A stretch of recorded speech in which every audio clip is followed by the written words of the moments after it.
인간의 부패와 하나님께로 회심과 그 회심이 일어나는 방식. 그런즉 원하는 자로 말미암도 아니요 다른 박질하는 자로 말미암도 아니요 오직 긍휼히 여기시는 하나님으로 말미암음이니라. 로마서 9장 16절. 1항 타락의 영향. 사람은 본래 하나님의 형상을 따라 지음받았다. 하나님께서 그의 총명은 창조주와 영적인 일들에 대한 참되고 건전한 지식으로, 그의 마음과 뜻은 정직으로, 그의 모든 심정은 순수로 단장해 주었다. 참으로 전인이 거룩하였다.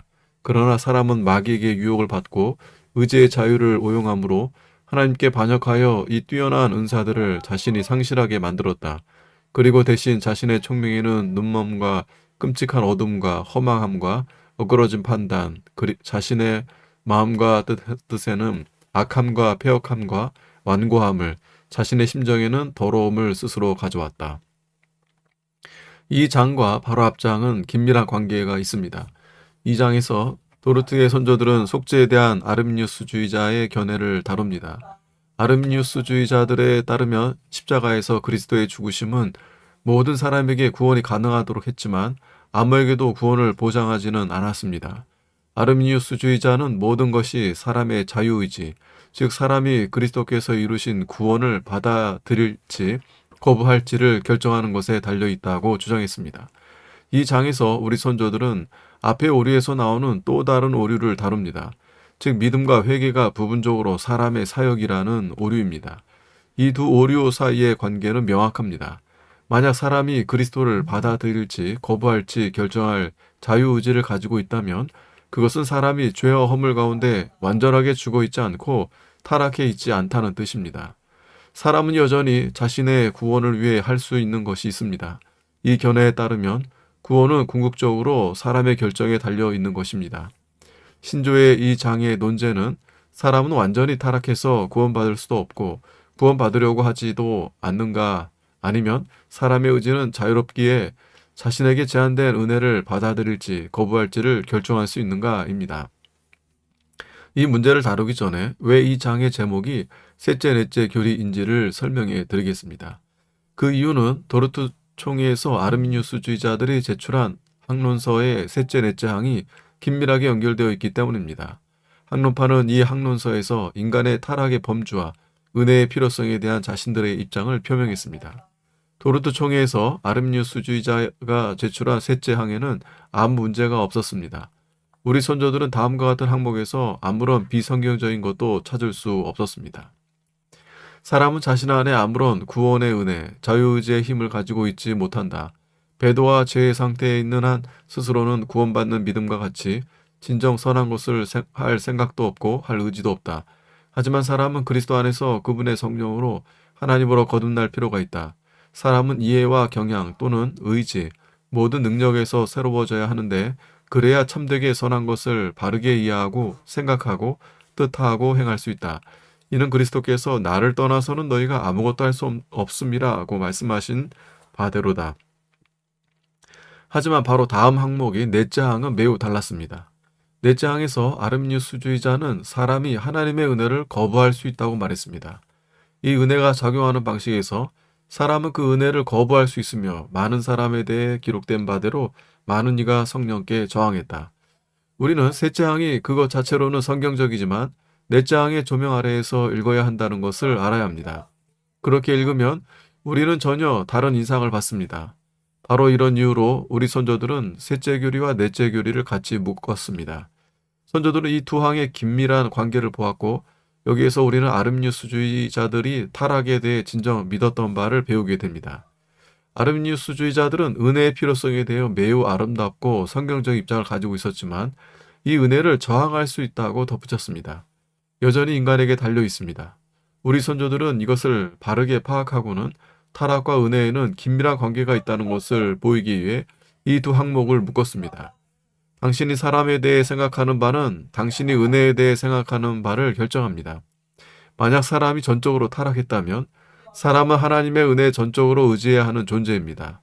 만약 사람이 오직 부분적으로만 타락했다면 필요한 것은 단지 적당히 도우시는 은혜입니다. 셋째 내리 교리의 1항은 타락 이전과 이후의 인간의 위치를 말해줍니다. 사람은 본래 하나님의 형상을 따라 지음받았다. 하나님께서는 그의 총명은 창조주와 영적인 일들에 대한 참되고 건전한 지식으로, 그의 마음과 뜻은 정직으로, 그의 모든 심정은 순수로 단장해 주셨다. 참으로 전인이 거룩하였다. 사람은 본래 영광과 아름다움을 지녔다고 묘사합니다. 사람은 하나님의 형상을 따라 창조되었습니다. 아담은 하나님의 창조의 절정, 즉 하나님의 걸작품이었습니다. 아담은 모든 피조 세상을 다스리는 하나님의 대리인이었습니다. 참으로 매우 높은 지위입니다. 아담은 선지자였고 제사장이었으며 왕이었습니다. 이것이 바로 하나님의 형상이 말하는 모든 것입니다. 이는 아담이 하나님에 대한 참된 지식을 소유하고 있었다는 뜻입니다. 선지자로서 사람은 하나님을 알았고 또한 하나님께서 지으신 세상을 알고 있었습니다. 사람은 하나님을 섬겼고 하나님을 사랑했으며 오직 하나님을 위해 살았습니다. 이 항이 말하는 타락 전 인간의 본질적 특성은 사람이 거룩했다는 것입니다. 아름니우스주의자들은 이 부분에 완전히 동의하지 않았습니다. 아름니우스주의자들은 오류 반박 2번에서 다음과 같이 말합니다.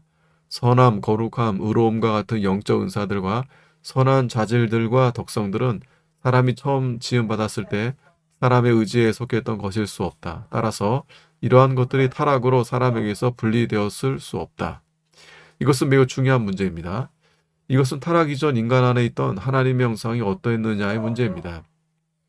타락 이전에 인간 안에 있던 하나님의 형상에 대해 높은 견해를 가질수록 타락 이후의 인간에 대한 우리의 견해는 더욱 낮아집니다. 신조는 타락 이전의 인간을 매우 높은 위치에 놓으며 따라서 인간이 매우 깊이 타락했다고 봅니다. 신조는 인간이 가능한 가장 깊은 비참과 타락에 놓여 있는 것으로 봅니다. 반대로 아름니우스주의자들은 타락의 영향력을 축소하기 위해 사람이 타락 이전보다 조금 더 낮은 위치에 있는 것으로 봅니다. 사람이 10층짜리 건물에서 떨어졌다고 보는지 아니면 단지 사다리에서 떨어진 것으로 보는지의 차이는 매우 큽니다. 만약 사람이 고층 건물에서 떨어진다면 죽을 것이라고 우리는 확신할 수 있습니다. 하지만 만약 사다리에서 떨어진다면 다리 한두 개 정도 부러질 것입니다. 아름니우스주의자들 사이에서도 타락의 범죄에 대해 의견이 갈렸습니다. 어떤 아름니우스주의자들은 두 다리가 부러졌다고 보며 어떤 아름니우스주의자들은 거기에 덧붙여 갈비뼈가 여기저기 더 부러질 만큼 심하게 다쳤지만 죽지는 않았다고 생각했습니다. 아름니우스주의자들에 따르면 사람은 하나님의 형상으로 창조되었지만 하나님의 모양으로 창조되지는 않았습니다. 개혁주의자들은 항상 이 형상과 모양을 동의어로 보았지만 아름니우스주의자들은 형상과 모양이 서로 다르다고 말했습니다. 아름니우스주의자들은 사람이 하나님의 형상으로 지음받았다는 말이 사람이 생각할 수 있고 논리적으로 추론할 수 있고 도덕적인 것을 아는 능력을 가진 것이며 그 이상은 아니라고 말했습니다. 아름니우스주의자는 하나님의 모양이 거룩함과 완전함, 의로움과 관련된 것이라고 말했습니다. 이것은 사람이 처음부터 가지고 있던 것이 아니며 그 자신의 노력과 순종의 대가로 받을 것이라고 말했습니다. 거룩함은 인간의 의지에 대한 것이기 때문에 인간의 본성에 속하지 않는다는 주장이 아름니우스주의자의 오류입니다. 거룩은 인간의 노력과 자유의지로 얻는 것이다. 거룩함이 인간이 지음받은 것의 일부분이라면 인간은 진정으로 자유롭지 않다고 아름니우스주의자는 말했습니다. 만약 인간이 완전하고 거룩하고 의롭게 태어났다면 이런 것들은 얻어내는 자질이 아니며 주님께 처음부터 받은 것입니다. 아름니우스주의자들은 타락 이전의 사람은 칼빈주의자들이 사람이 가졌다고 주장한 것들을 다 가진 성숙한 피조물이 아니었다고 믿었습니다. 오히려 사람은 무음한 아이 같으며 더 성숙할 가능성이 있는 그런 존재라고 아름니우스주의자는 생각했습니다. 사람은 지식을 증가시키고 거룩함과 의의를 얻을 가능성을 지니고 있었던 것이지 이런 것들을 창조 시에 부여받은 것은 아니라고 주장했습니다. 아담은 의로운 상태로 지음받은 피조물이 아니며 오히려 무음한 상태로 지음받은 피조물이라고 주장했습니다. 아담은 선과 악의 중간 상태에 있었고 중립 상태에 있었다고 주장했습니다. 이것은 위험한 생각입니다. 이 견해가 옳다면 타락은 전혀 심각한 문제가 아닙니다. 만약 거룩함이 원래 형상의 일부분이 아니라면 타락으로 말미암아 잃어버릴 수 없는 것입니다. 이런 견해로 말미암아 아름니우스주의자는 타락한 인간이 전적으로 타락하지 않았으며 이성과 의지가 여전히 온전하다고 가르쳤습니다. 타락으로 총명이 다소간 어두워졌을 수는 있지만 적절히 가르침을 받으면 고칠 수 있다고 생각했습니다. 확실히 사람의 의지는 여전히 온전하다고 생각했습니다. 사람은 선을 행할 능력을 상실했지만 선을 행하고자 하는 의지를 상실한 것은 아니라고 주장했습니다. 도르트 총회에서 우리 선조들을 반대했던 아름니우스주의자들은 사람에게 은혜가 필요하다는 것을 인정하면서도 여전히 사람이 자신을 스스로 회복하는 데 무엇을 할 수 있다고 보았습니다. 적어도 사람은 구원받고자 하는 의지가 있으며 자신에게 제한된 은혜를 받아들이거나 거부할 능력이 있다고 보았습니다. 이런 견해에 반대하여 도르트 신조는 성경적인 입장을 천명합니다. 도르트 신조는 하나님의 형상이 무엇으로 구성되어 있는가에서 시작합니다. 에베소서 4장과 골로새서 3장으로 가서 우리가 거듭나서 은혜로 주 예수 그리스도를 믿을 때 사람에게 어떤 일이 벌어지는지를 봅니다. 사람은 타락으로 말미암아 잃어버린 형상을 다시 부여받습니다.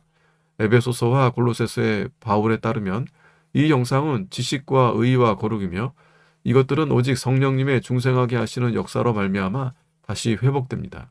이 말씀은 사람이 낙원의 아담 안에서 지식과 의와 거룩을 잃어버렸다는 것을 의미합니다. 낙원에서 아담은 지식, 의, 거룩으로 이루어진 하나님의 형상을 따라 지음받았습니다. 아담은 처음부터 거룩했습니다. 사람에게 단지 하나님에 대한 어떤 것들을 배울 가능성이 있었던 것이 아니며 하나님을 아는 참된 지식이 있었습니다. 하지만 우리는 반대쪽 극단으로 치우쳐서는 아담이 알기로 되어 있는 모든 것을 다 알고 있던 피조물이었다고 생각해서는 안 됩니다. 아담의 참된 지식은 증가하도록 되어 있었습니다. 의로운 상태에 머물러 있었다면 아담은 자신의 지식을 놀랍도록 많이 증가시킬 수 있었고 실제로 증가시켰을 것입니다. 아담에게 지식은 참되고 건전한 지식이었습니다. 아담은 하나님을 이해했고 자신과 다른 피조물을 이해했습니다. 자연에 있는 모든 것에서 하나님으로 거슬러 올라가서 모든 것의 목적을 볼 수 있었습니다. 동물의 이름을 짓는 것은 단지 표식 붙이기의 연습이 아니며 아담은 동물들에게 그 본성에 가장 적합하며 그 특성을 가장 잘 표현하는 이름을 붙였습니다. 모든 동물은 각자의 방법으로 하나님을 반영하며 그것이 아담이 그 동물에게 붙여준 이름에 표현되었습니다. 아담은 또한 참된 의도 소유하고 있었습니다. 또한 하나님의 뜻에 기뻐했습니다. 오직 하나님의 영광만을 구했으며 자신의 영광은 구하지 않았습니다. 그리하여 자신의 전 생애를 자신의 창조주를 섬기는데 기꺼이 쓰려고 했습니다. 물론 아담이 하나님께서 아담을 위해 예비해 놓으신 가능한 가장 높은 위치를 이미 얻었다는 의미로 완전했던 것은 아닙니다. 사람은 여전히 변할 수 있었고 받은 것을 이룰 수 있는 상태였습니다. 바로 여기에 시험 명령이 들어옵니다. 만약 아담이 선을 선택했다면 자신의 본래 거룩함을 확증하여 결코 그 거룩함을 잃지 않았을 것입니다. 천국의 신자들의 상태가 이러하며 자신들의 거룩함을 다시는 잃을 수 없습니다. 아담이 옳은 것을 선택하는 것은 어려운 것이 아니었습니다. 우리는 시험 명령을 아담이 지키기에는 끔찍하게 어려웠던 것으로 생각해서는 안 됩니다. 시험 명령을 지키는 것은 매우 쉬웠습니다. 왜냐하면 아담은 오늘날 우리처럼 악으로 기울어져 있지 않았기 때문입니다. 아담은 선으로 기울어져 있었기에 계명을 지키는 것은 매우 쉬운 것이었습니다. 오히려 아담이 하나님의 뜻에 반항하려면 자신의 본성을 거슬러 행해야만 했습니다. 이것이 바로 아담이 행한 것입니다. 아담은 하나님께 대항하여 범죄했을 때 자신의 본성을 거스른 것입니다. 따라서 타락에서 인간은 고의적으로 악을 선택한 것이었습니다. 타락은 불행한 사건이 아니며 오늘날 사람들이 말하듯 인간이 타락한 것은 얼마나 슬픈가 하지만 인간은 어쩔 수 없었다고 할 수 있는 것이 아닙니다. 신조는 성경에 근거하여 그 타락이 하나님을 대항한 반역이었다고 말합니다. 의지의 자유를 오용함으로 하나님께 반역하여 이 뛰어난 은사들을 자신이 상실하게 만들었다. 그것은 반란이었습니다. 하나님을 대항한 고의적인 반역이었습니다. 타락의 결과로 사람은 하나님께서 사람을 창조하셨을 때 주셨던 것과 정반대의 존재가 되어버렸습니다.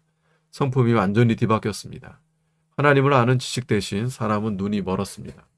영적인 통찰력 대신 사람은 끔찍한 어둠에 처했습니다. 인생의 목적과 방향 대신 사람의 삶은 공허하고 판단이 약해졌습니다. 사람은 자신의 마음과 뜻에는 악함과 패역함과 완고함을 자신의 심정에는 더러움을 스스로 가져왔습니다. 이 모든 것을 생각할 때 그 누가 감히 타락은 그렇게 심각한 것이 아니라고 말할 수 있겠습니까? 이 신조의 타락성을 보지 못합니까? 수세기 전에 작성한 교회의 신조들을 인정조차 안 하는 사람들이 있습니다. 이 사람들이 오직 성경이라고 말합니다. 또한 도대체 이 오래된 도르트 신조와 17세기에 일어난 역사적 논쟁이 오늘날 우리에게 말하는 것은 무엇입니까? 하고 말합니다. 하지만 이 신조들은 매우 유용합니다. 그 당시 칼빈주의자들이 무덤에 있듯이 도르트 총회 때의 아르미니우스주의자들도 죽었지만 아르미니우스주의자들의 사상은 죽지 않았습니다. 아르미니우스주의자들의 사상은 오늘날 비록 형식만 다르게 했을 뿐 우리 주변에 너무 많이 있습니다. 아르미니우스주의자들은 오늘날 칼빈주의자들과는 달리 자신들끼리도 견해가 일치하지 않습니다. 같은 종 안에 변종들이 있습니다. 하지만 기본적인 주제는 변하지 않았습니다. 아르미니우스주의자 변종들이 공유하는 것은 인간의 전적 타락을 부인한다는 것입니다. 신조는 우리에게 인간이 다만 구원받을 능력이 없을 뿐 아니라 구원받으려 하지도 않는다는 것을 상기시켜 줍니다. 인간의 모든 부분이 타락의 영향을 받았으며 마음 또한 그러합니다. 마음이 어두워졌고 총명이 흐려졌습니다. 사람은 눈이 멀었고 영적 실제를 파악할 수 없습니다. 사도 바울은 육신의 생각은 하나님과 원수가 되며 자연인은 성령의 것들을 이해할 수 없다고 말합니다. 사람의 마음과 의지가 다 영향을 받았습니다. 사람의 의지는 묶여 있습니다. 이것이 바로 마틴 루터가 노예 의지론이라는 책을 쓴 이유입니다. 의지는 죄와 부패의 종입니다. 이것은 인간이 꼭두각시나 로봇이라는 말이 아니라 사람이 악하고 그릇된 것을 행하도록 강요받는다는 뜻입니다. 이것은 칼빈주의를 단순하게 그려본 그림입니다. 칼빈주의 신학자들은 비록 인간의 의지가 자유롭지 않지만 뜻하는 것은 자유라고 믿었습니다. 설명해 드리겠습니다. 인간은 원하는 것은 뭐든지 선택할 능력을 가지고 있습니다. 하지만 진실은 인간은 스스로 언제나 그릇된 것만 선택한다는 것입니다. 그럼 그게 어떻게 자유인가요? 하고 물을 것입니다. 자유라는 말뜻은 어떤 사람도 죄를 범하도록 강요받지 않는다는 것입니다. 인간은 언제나 자신의 본성과 조화되는 것을 선택합니다.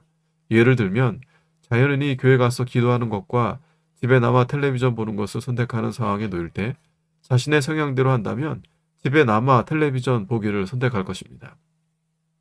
조나단 에드워즈 신앙 감정론에서 물은 언제나 같은 수면을 유지한다고 말했습니다. 자신의 바람대로 한다면 자연인은 언제나 죄로 돌아갈 것입니다. 자연인은 동료의 존경을 받기 위해 종교적이 되려고 노력할 것입니다. 하지만 곧 자신의 원바람으로 돌아갈 것입니다. 그것이 자연인의 본성이기에 그렇습니다. 하지만 비록 그런 속박에 묶여 있더라도 자유는 있습니다. 왜냐하면 아무도 외부에서 하나님께 범죄하도록 강압받지는 않기 때문입니다. 사람들은 자신의 전 존재의 합작으로 고의로 그리고 의도적으로 범죄합니다. 예를 들면 당신이 차를 언덕 위에 세운 뒤 기어를 중립에 놔둔 채 차에서 내리면 차는 오직 아래로 내려갈 뿐입니다. 아래로 구르는 바퀴들은 역시 반대 방향으로 구를 능력이 있습니다. 만약 당신이 차에 타서 브레이크를 채우고 언덕 위를 향해 시동을 건다면 바로 그 바퀴들은 반대 방향으로 움직일 것입니다. 하지만 언덕길에서 차를 중립으로 세워둔다면 차는 아래로 구릅니다. 이것이 중력의 법칙입니다. 이것은 타락한 인간의 본성과도 같습니다. 죄로 말미암아 사람은 파멸로 가는 언덕길에 자신을 놓았습니다. 타락한 사람은 스스로 언덕길 아래로 갑니다. 아무도 타락한 사람을 아래로 끌어당기지 않습니다. 타락한 사람은 자신을 기꺼이 파괴하며 파멸로 달려가는 길을 즐깁니다. 타락한 사람이 즐거이 파멸로 달려가는 것을 보고 사람들이 멈추게 하려 하고 사람의 파멸에 대해 경고하려고 할 때 타락한 사람은 화를 냅니다. 이것이 본성상 우리의 상태입니다. 그와 같이 노골적인 방식으로 표현되지는 않더라도 이것이 아담 안에서 우리의 타락의 결과로 말미암은 본성상 우리의 모습입니다. 이 본성상 파멸로 달려가는 우리의 경향은 우리의 죄와 책임이 되어야 합니다. 그릇된 길로 가려는 경향의 우리의 죄와 죄책을 본 적이 있습니까?